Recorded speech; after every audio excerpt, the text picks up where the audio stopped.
Hello, I'm Anthony Wright from Scutum East and welcome to our Scutum tutorials. Today I'm going to show you how to reset your alarm after the event of a power cut on your Pyronix Enforcer alarm system. So what you'll probably see is a flashing amber triangle on your keypad. What we're going to need to do is we're going to want to put in the master manager code.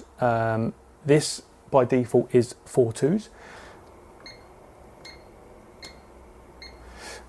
It will then say active faults and mains absent. If you're happy that power has restored at your property, we can then just press no. It's then going to ask you to set areas.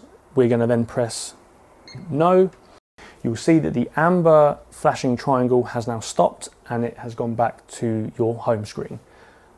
That has now reset your alarm system after a power cut.